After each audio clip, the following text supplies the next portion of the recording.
What's going on, everybody? This is John J Gaming on the mic here, coming at you with a brand new episode of the Youngstown State Dynasty here on College Hoops 2K8, where, as you guys can see, we finished 16-12 in the regular season. We won the Horizon Conference Tournament, so we know that somewhere, somehow, we gotta go dancing in this March Madness bracket for the very first time. But that being said, though, the big question for us is, where are we going to end up?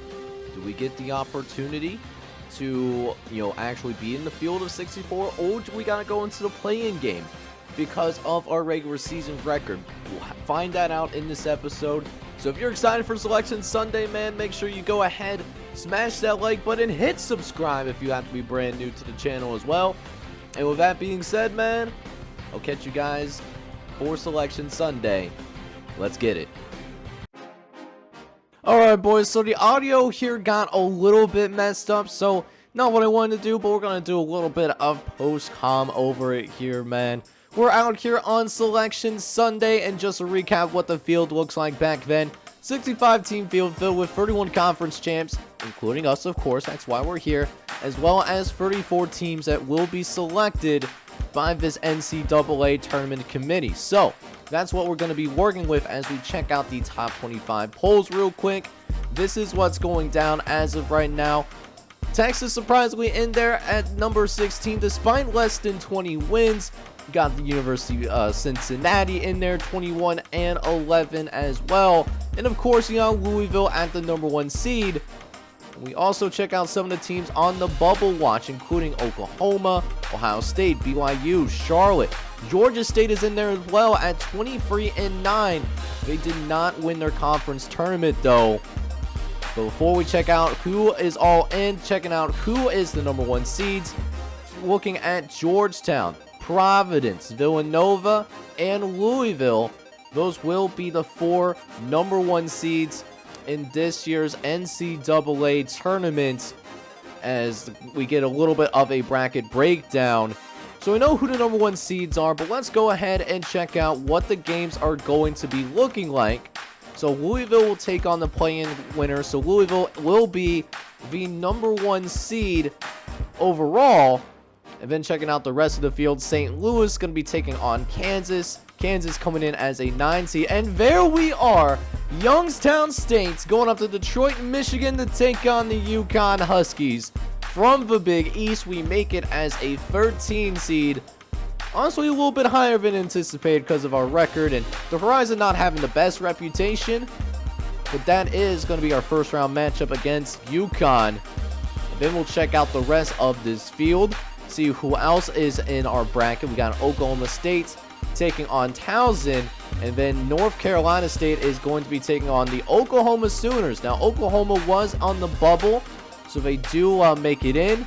Memphis takes on Oakland, and then I believe to round out the bracket, Duke, the number 6 seed, will take on Clemson. Now, that's interesting. 2 ACC teams matched up.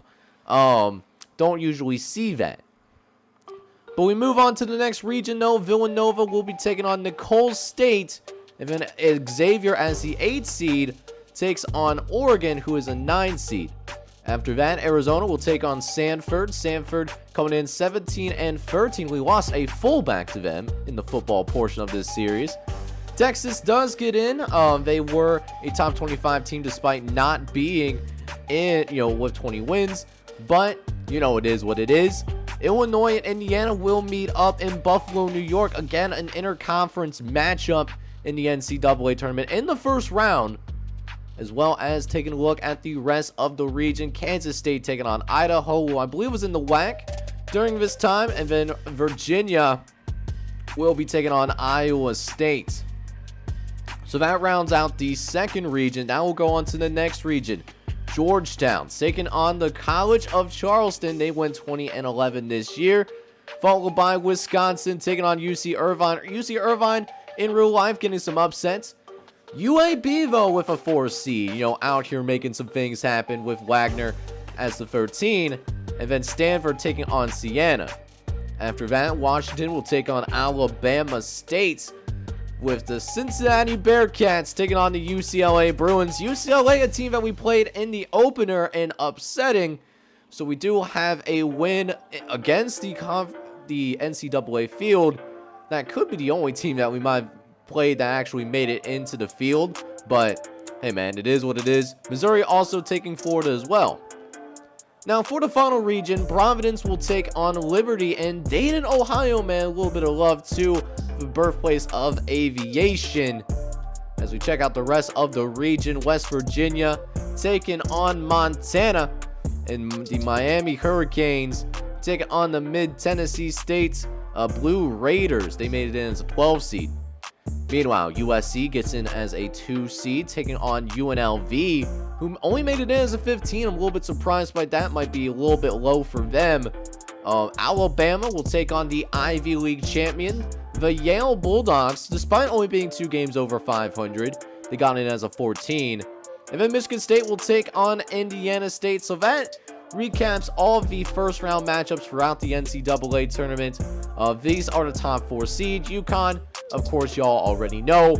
We got to go ahead and take on UConn. And UConn, really a part of one of the best conferences in college basketball.